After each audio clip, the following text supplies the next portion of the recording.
Well, hello, Bible Love listeners.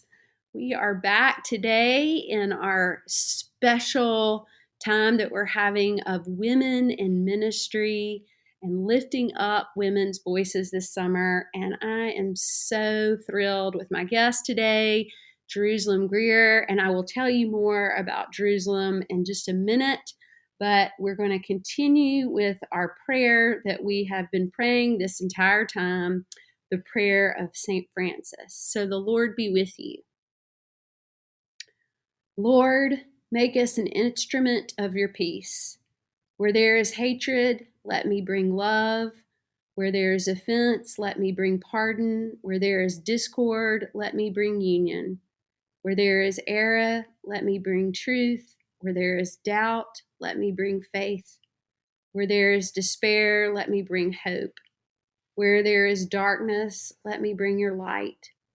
Where there is sadness, let me bring joy. O God, let me not seek as much to be consoled as to console, to be understood as to understand, to be loved as to love. For it is giving that one receives, it is in self-forgetting that one finds, it's in pardoning that one is pardoned, it is in dying that one is raised to eternal life. Amen. That's a little bit different version. There's several different versions of this prayer, so I've been trying different ones. But I am so glad to introduce you to Jerusalem Greer. Jerusalem is the staff officer for Evangelism. She works for our beloved presiding bishop, Michael Curry. Jerusalem, welcome. Thank you. Thanks for having me. I'm so excited to be here. Yes, I know. I'm glad too. You've been promoting the Bible Love podcast for us through the Episcopal Church, and we're really grateful for that. So, what I wanted to do with Jerusalem today is what we've been doing sort of through this whole series, is for her to kind of talk about her life and her ministry and where she's going next. She's having some big changes in her life. So, Jerusalem, you grew up Southern Baptist, right? Yes. And where did you grow up again? So I grew up all over. My father, I come from a long line of Southern Baptist ministers. My husband jokes that I'm Southern Baptist royalty, at least in Arkansas, which is where my family is originally from. But my dad was a Southern Baptist minister, and he was a great preacher. But he wasn't the best pastor. Pastoral gifts were not his thing. And so we moved a lot. And he was aware of that. Like, I'm not talking, anything he would have known. He knew that. So I grew up all over from Tennessee, Arkansas, Florida, and I spent the longest chunk of my childhood, my adolescence, in Juneau, Alaska, before moving back to Arkansas to go to college at the family alma mater, Ouachita Baptist University in Arkadelphia, Arkansas. It's a mouthful. But that's kind of, I lived all over, total preacher's kid life. My grandfather and my Southern uncle, all Southern Baptist, right? Deep Southern Baptist roots. Yeah. So when did you find the Episcopal Church?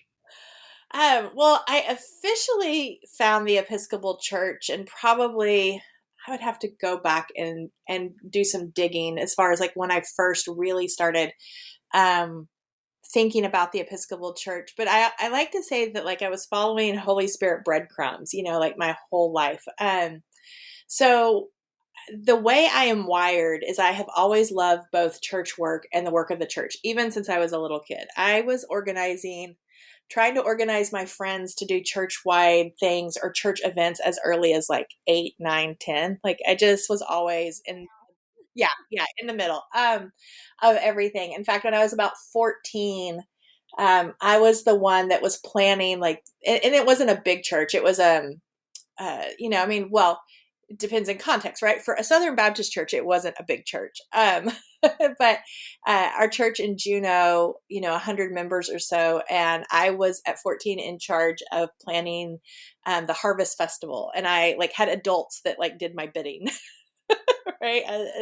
and that sort of thing. So I was always kind of in, deep into it your whole yeah, life. deep into it my whole life. And I didn't even really understand that this wasn't normal. I just kind of assumed this is how all Christians functioned in life, that they were all deeply attracted to ministry sorts of things. But because I was raised Southern Baptist, I didn't think of myself as a minister, right? Because women weren't, I mean, there were women in ministry, children's ministry directors, those sorts of things. But that label wasn't always really used. And so I just didn't think of it that way. I just thought of it as just being myself and doing what anybody would do. The other funny thing about me growing up is that I was obsessed with Martha Stewart from the age of 10. And my dog now is named Martha Stewart. And so my mom got her first book when I was 10 years old, and I pretty much just stole it and just poured over it. And so I've always loved both entertaining, hospitality, whatever you want to call it, party throwing, events, all of those sorts of things. And was always trying to put on those sorts of things, like in our home, in our church, like I mentioned. But because of the tradition I grew up in, I didn't completely understand that there were ways to basically be Martha Stewart for Jesus, right? And so the church I grew up in Alaska, it was kind of a melting pot. And Alaska is very different than the South and other parts of the country that we would use the term churched for. It's not average to go to church. It's not the common thing. It's not normal. And so you don't always pick a church based on your denomination affiliation, just more the one you like, right? So, because there's so few of them. And so the church that my father was the pastor of in Juneau, was really a melting pot of people from different traditions who had just landed at this particular church. And so we did things like Advent wreaths, even though that really wasn't part of any other Baptist experience that I had, because there were people that were, who had been grown up Lutheran or Methodist or whatever at that church. They wanted to do Advent wreaths, and my dad was pretty progressive, and he was like, "Oh, okay." So I love that sort of thing. I was drawn to that. I was like, "Oh, this is cool. We're crafting for Jesus," right? Like I was a kid that loved VBS. So as I got older, went to college, and in college kind of broke away from Southern Baptist, became non-denominational, then became emergent, kind of went through these phases, kind of always searching. And the first church that I was actually on staff at, was a church that one of my uncles started that was non-denominational / emergent. And again, it was kind of a melting pot church. It was a church for people who had been hurt by church. And so it was, again, we had all these people coming to our church from different traditions, and they were asking similar questions that the church and people in Alaska had asked, which is, there's these things from that tradition that I really miss, and could we do them? And so while I was on staff at that church, we started doing things like Maundy Thursday and Good Friday, and again, Advent wreaths.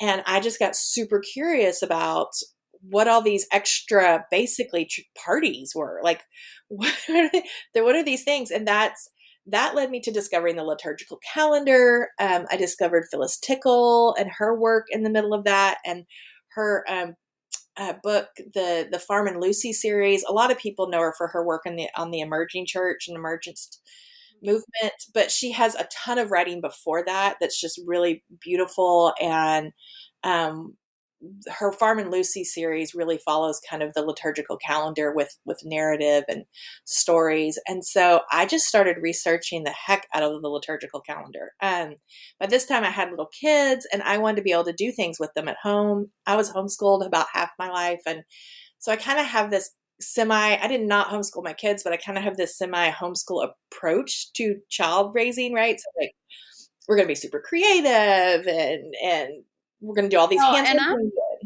Parents are responsible for that too. It's not just the church.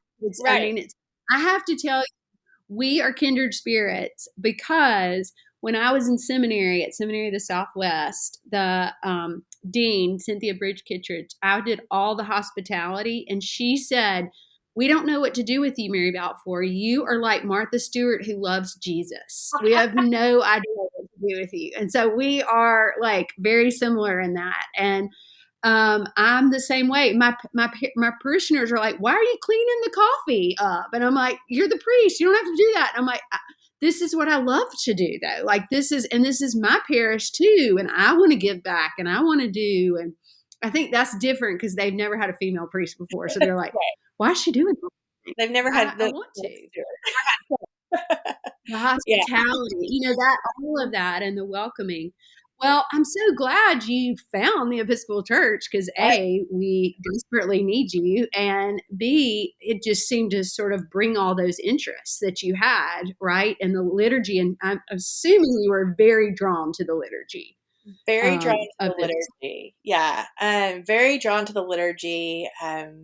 The whole thing, right? Like this is one of the things I love so much about the Episcopal Church and the way we ended up in the Episcopal Church in particular, of course, is the liturgical calendar it was my gateway, right? It was the way in. But at the same time that I was discovering all that and my husband and I, a lot of our theology was shifting and growing and blossoming. And we really wanted to be in an affirming church, a church where women could be ordained or just in ministry period, where it just wasn't like a big deal anymore. Not that there aren't still issues, but you know what I mean? Just kind of in the overall ethos. Kind of past a lot of that. Right. Mm-hmm. Right. And so, so in Arkansas, there's very few options for all of those things to come together. And so we ended up at the Episcopal Church. And the first time I heard the Psalms chanted, I just wept. Like they finally made sense to me. But I loved that there was a theme, that there for everything, that there were seasons, that there were meanings. I mean, and I know we don't always do a great job about teaching this. It's kind of parish to parish and priest to priest. But everything has a purpose and a meaning and is a thought. Like even how the candles are lit and unlit or set on the table or, all these different things, the way our churches are built and how things are positioned in the room and what the colors are for each season. It all has meaning and purpose. And that just made my heart just sing. And because it wasn't, whenever I do a funeral or a wedding and there's people that are not Episcopalians they're like, you did such a good job. That liturgy is so beautiful. And I'm like, I didn't write it. Like this is the way we do this, right? Like this, we do this all the time. Mm-hmm. And if you loved it, come back, like they want to give me some sense of ownership in that. And I'm like, it is so beautiful. Yeah. And that is attractive to so many people. We are reading this summer for our summer book read at my parish, Rachel Help Evans' Searching for Sunday. And again, it sounds like y'all's paths are kind of similar in that. And like she was looking for that liturgy and that the Psalms made her cry, all of those things. You're reminding me of her when you're telling your story. I'll link that for people that want to read that book. It's a great one. Great. Okay, keep going. Tell us what happened next. So as all this was happening, I got to meet Phyllis Tickle, and which was just, like I have like 5 celebrities I'd ever want to meet. And she was, to me a celebrity. I got to meet her and know her a little bit. And I had the idea for my first book, which is called A Homemade Year. As I was going to sleep one night, like it was one of those things, like I can remember it still so vividly, like I was just about to drop off to sleep. And this idea of taking my love of theology and now liturgy and these beautiful traditions and my love of all things Martha Stewart and putting them together into one book, like, could it be possible? And so I emailed her and asked her, basically, did the book exist? Because, she would know, she knew everything that had ever been written, right? Like, cause she was the religion editor for Publishers Weekly for years and years. And so if the book had already been written, she would know where it was. And she said, that particular book, what you're talking about, has not been written. It would be lovely. And you should write it. I had a blog and that sort of thing. And what affirmation for Phyllis Tickle was saying, you should write this book. I mean, my head exploded, right? Jerusalem's books are amazing, y'all. I'm going to link them all. That's how I first learned about you, Jerusalem, was for the Homemade Year, which I just love. So I think that, I would, if Phyllis Tickle said, you should write a book, I think I'd be right on it, Yeah. So good for you. Thank you. Yeah. So I did. I just kind of jumped in and developed an outline and a proposal. I mean, I had to go through all the usual things. She hooked me up with Sure. a publisher. I mean, she recommended me to a publisher and them to me. And so, but I had to do all the things. I had to submit a proposal and go through all the hoops, which was great because it made me work and it helped me refine what I was trying to do. And so I wrote that book. And by the time that book came out, I was an Episcopalian. And we had, been confirmed and we were 100% in. And I had taken a time out from professional ministry while my boys were younger, kind of in between working for that non-denominational church and then another church after that. I'd taken kind of a pause and worked at their school. I was on their school schedule and that sort of thing, which I just loved. I always joked that it was like the closest I would ever get to homeschooling. Like I could be on their schedule, I could be in the building with them, but I was not responsible for their education, right? Like, Wow. and it was perfect. It was the perfect thing for us, for our family in that season. But they were both about to transition, and I just knew something was coming.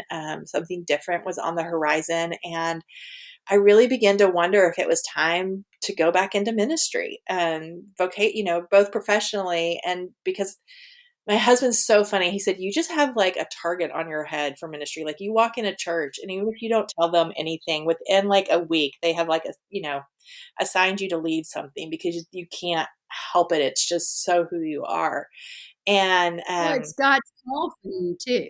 I mean, right. right? I Yes. mean, Yes. and Yeah. you can't ignore that. And you can't, no, you can't. So I was very blessed that I was able to, go on staff at a church in Conway, Arkansas, St. Peter's Episcopal Church, as their minister for children, youth, and families. My college roommate was the parish administrator and let me know like about the job opening. And it was just this beautiful, yeah, it was this great thing. And so I got to do that for about 5 years. And in that time, I wrote my second book, At Home in This Life, which is less about the liturgical year, and it's more about like Benedictine living at home. And there's funny stories about me losing my mind and things about renovating houses and planting gardens. And anyway, I think it's a fun book too. And Really so, awesome. yeah, it was great.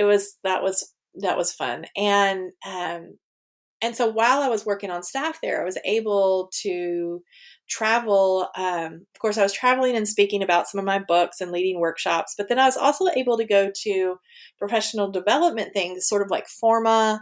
They're the conference that Alan started and did for a few years, which, Missional Voices.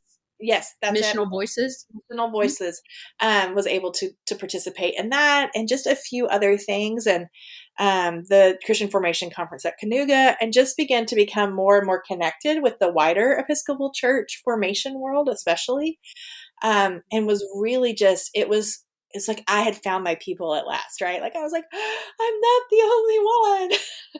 You're here. You're all here. I love that, Truth Love. I know what you mean. Like, I feel like something's wrong with me sometimes, but I'm like, I need my people. I need my Episcopal people that just talk the talk and walk the walk. And I get it. I Yeah, get and you it. care about all the Totally. same things, right? Like, I love my family and friends, that I have outside the Episcopal Church, of course, but they're not interested in just talking until 2 No, a.m. about these sorts of things, right? right. Like, they love Yeah. I me, mean, but you don't even want to be around me and my dad because we bore everybody to death talking about the church yes, and God and Jesus and all those things. Yes, right. for sure. I get it. So it was just wonderful. And through that, at that point we had moved to where we currently live, what is a little 8-acre farm in Arkansas called Preservation Acres. It's a little hobby farm. And we were really kind of digging into what does it mean to be good stewards of the land? How can the land and living on the land help us to grow closer to God, to each other, and to our neighbor, and really, I would say if anybody was like, well, what's your thing? I would say it's the theology of place, right? Like this theology of what God is doing in place. Yeah. And so we were really working that and what it meant to be here and how we could share this farm. And so it was a really exciting time. And I got a call from Jamie Martin Curry, who at the time was doing some consulting work for Episcopal Relief and Development. She's a formation leader. She was the president of Forma, I think, maybe, if not at that time, but right before then. She's amazing. And Episcopal Relief and Development was looking for someone to redo, or to not completely redo, but update their Abundant Life Garden Project curriculum. Right. And right up your alley. Right up my alley. And someone had given I think Lisa Kimball had given my name to Jamie. And the really interesting thing about that timing, that was such a God thing, is that At Home in This Life had just come out. And it had done fine. It did fine, but it didn't kind of have the impact that I wanted. It came out at a weird time in the year, and it kind of got lost in a bunch of things. And I was kind of having this crisis of identity. Like, who am I? And I can remember I was actually at Canoga at the Christian Formation Conference, and I was in my cabin, and I was just laying on the bed. It was like so hot. And I had like a fan on me, and I was laying on the bed, and I was just kind of crying out to God and saying, okay, what do you want me to do? Do you want me to go deep into the Episcopal Church, or do you want me to go broad across all denominations? Because I can speak both languages, right? Coming from the evangelical background, I can speak both languages. And where is it? Where am I supposed to be? And it wasn't, I don't know, 6 weeks later that I got that call from Jamie, and she said, would you be interested in doing this project? And I was like, okay, God, here is the thing. It's formation, it's care creation, it's curriculum development, which I love. And so I really felt like God said to me in that moment, I want you to go deep in the Episcopal Church. I want you to go deep in this tradition. And that's when it really. And you already had your people. Right. You already had your people. I had my people. Yeah, I had found my people, and so that is really when that's when things begin to really shift in terms of me working on church-wide projects. That was probably my first, what I would consider a church-wide project.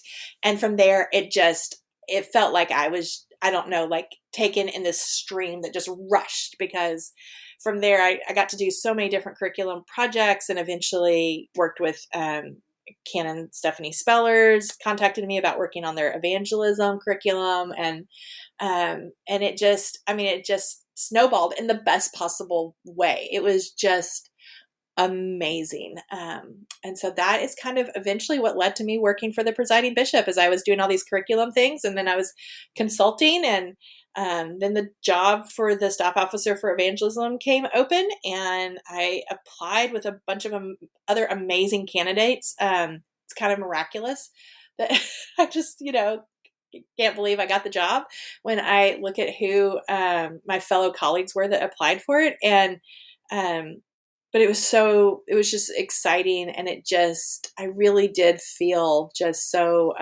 affirmed and led, and to do the church-wide work. I really enjoy church-wide work. I think I'm wired a little bit like my dad, and I'm probably not as pastoral as would be needed for constant parish ministry. And it's not that I don't care about people. I do care about people, but I would say the draining on me, right? Like, we just have different strengths and gifts and that sort of thing. And so it's hard work. It is hard work. I mean, it is hard work. Having done parish, poor Jerusalem had to put up with me. Like, I've got a funeral, I got to change this all around, and you were like, it's okay, I get it. And but Jerusalem, let me ask you a question in that, because I don't know if other people have asked you this, but to me, sometimes we often are like, oh, the priest. And one of the things I love about you is that you're not ordained, and that you have just as much of a ministry as anybody, as I do, or not, or even more so. And I think that is so beautiful for people to hear, because I sometimes feel like people think, oh, you have to be ordained to be a minister. And that is just the absolute false heresy. That's heresy, you know? And what you've done is you've walked through every door God has opened for you. You have cried out to God to say, lead me to the right place. And you are such a faithful minister. So it's not really a question, but I want people to hear that you don't have to be ordained to be a minister, No, you know, you don't have to be ordained. and talk about that. Yeah. In fact, I beg some people to not like, don't think this is the only option. So Right. somebody asked me recently, like, how did you know, or how did you feel empowered with the gifts? And I will say that this is one of the gifts of the tradition I grew up in, is that from the time you were born, you were told, right, that you are a minister of the gospel. I mean, like that you are a minister of the gospel, period, from the time you can understand what those words mean. And so that has never been in question. I mean, because our vocations, our identity, our calling, it comes from God. It does not come from an organization. It does not come from a structure, right? It comes from God. And how that gets expressed looks differently based on the call. How that gets acknowledged in the world looks different based on the call. But the calls, all the calls come from God, from the Holy Spirit. And so, what's really typical in our tradition, unfortunately, is that as soon as someone shows any sort of leadership or ministry capability, people start going, when are you going to be ordained? When are you going to be ordained? I hadn't been confirmed 2 minutes and I started getting that question. And Sure. I had to do a lot of discernment around that, because it did look attractive. It did look, in Sure. terms of, it's nice to have an official stamp on your ministry, right? Like, one of the things I get frustrated about with lay ministry is that we don't have any obvious outward and visible signs of our call. We don't have collars, we don't have stoles, and it's a strange thing, because because we were sacramental people, we want outward and visible signs about things. And so, like, one of my dreams is that we would figure out something, like, I don't know what it would be, but something that could be an outward and visible sign I of, love that. yeah, of lay ministry. I would love to see us start blessing ministries, the calls of people. Anytime a church hires, and of course, there's there's different expressions too. There's professional lay ministry, there's volunteer lay ministry, there's all sorts of different kind. But I would love to see us. We have liturgies for a lot of these things. We just don't know how to employ them, or we don't think to employ them. But to have, the commissioning or the blessing of a new ministry when you hire your children's minister, or when you hire a Yeah. new organist, right?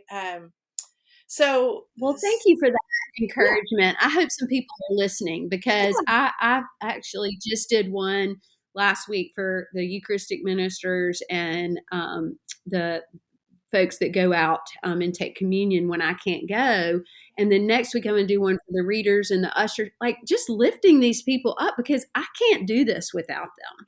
And I right. don't want to do it without And you them. shouldn't have, So I yeah, think yeah, I think that's really, really important, and we need to do more of that. So, any priests that are listening, commission, put it in your liturgy, make those lay people feel as special as you get to feel, that's right. right? That's Because they are so important. All right, Jerusalem, I it. wanted to do two more things. First one is, tell me what's next, because something new, exciting is happening for you next, Oh, right? And your yes, family. yes, yes. So, Talk about that. yeah, so our family is about to make a big transition. So both of our sons, we have a 21-year-old who just graduated college and a 17-year-old who just graduated high school. And so we were already in a moment of transition, and um, we have this amazing opportunity, which, again, there's no other explanation but God. Like, we can't figure out any other way to talk about it, because it doesn't make any sense any other way. But we have partnered with our very good friends, Lisa Kimball and Trisha Lyons, whom a lot of you might know from BTS and other work. And we have all come in together, and we have this farm, this 40-acre farm in New Jersey, rural New Jersey. If people don't know, there is a place called rural New Jersey, and it is very rural. And there is a farmhouse and a cottage and a cabin and some barns and other outbuildings and a wooded area and pasture land and a river. And it's called Stonebridge Farm. And we are all going in this together to see what God wants to do with it. Our family is going to be the ones to live there and be the primary family on site. Lisa and Trisha are going to stay at VTS, and they have a cottage that they'll come up and be in. There's some guest spaces and potential guest spaces. So we don't know exactly what it's going to be. Is it going to be like part retreat center, part what we're calling like a farminary, inspired by the work at I love that. farminary? Yeah, like liturgical, what I call agri ministry, like doing, some of the like farm church and anyway, rogation day things, and who even knows, like campouts and so we don't know. So it's just exciting. We're going to be able to move and go there. My husband, who has long felt a call that his vocation has to do with the land and land management, but discovered that later in life and we were never able to figure out how to make that transition here in Arkansas for him, is going to be basically the farm manager of the whole place. It's going to be his job. Yeah, so it's a huge leap of faith. I mean, there's definitely a pay cut, and it's going to be an adjustment. But our youngest son's going to be in college in New York City. Our oldest son is taking a gap year to be with us for the first year while he figures out his next steps regarding grad school and those sorts of things to help us get settled, because it's a beautiful property and a beautiful structures. It's been in the same family for about 3 generations, but it needs updating, and so there's a lot of work ahead for all of us. And this is God's farm. I mean, we're going to live there. Yes, it's going to be our home, but it's God's farm, and we are super excited to discover what God is up to and what God is calling the 6 of us, our 2 households, and then everybody who has come alongside us, prayed for us, wants to be a part of it in the future. Like this, there's definitely like a larger community that's part of it too, right? That's been a part of the larger story. And so we're going to make that move this summer and get started. It'll probably take us we've kind of set aside a year of discernment and discovery to figure out like exactly how we want to proceed. Because like I said, there's multiple structures, there's multiple projects, and what order do we want to do it? Should we do everything in? And so there's a lot. I mean, it's a lot. It's a big deal. We have lived, my husband has never lived outside of Arkansas. I haven't lived outside of Arkansas in 30 years. We have a lot, our families are here. Our oldest friends are here in Arkansas, but we just felt like it was time. It was time to do something new and different, and God was calling to us. And I'm excited about being closer to, like you were saying, a lot of my Episcopals are in this area of the world. And you still have your job, right? Yeah, and You're not leaving your job. I'm not quitting my job. Oh, please, Jesus, no. Because this only works if I have a job. So and I'll be close to my office. Your offices are in New York. Yeah, so you'll be closer to your office, and you can dig into those. Yeah. I'm so excited about this. And the second thing I wanted to say and encourage people that are listening, I have worked with Jerusalem on some projects. The work she does in evangelism is innovative, is creative, is thoughtful, and centered in Jesus. And so reach out to her. We'll put all of her links to, because I know you feel so called to this work as well. And we know the presiding bishop is obviously very called to it, but he also has put some wonderful folks underneath him, and you are one of them, to bring Christ to the world, right? I mean, that's what we're doing. That's what we're doing. And there's a lot of really cool, interesting ways to do that. So anyway, Jerusalem, the time goes so fast. Thank you so much for sharing your ministry and your life and being a woman in this world of ministry and just sharing God's love the way that you do. I'm really grateful for you. Well, thank you, Mary. Thanks for your ministry. Oh, thank you. Thank you. And listeners, remember that we love you, but most importantly, God does.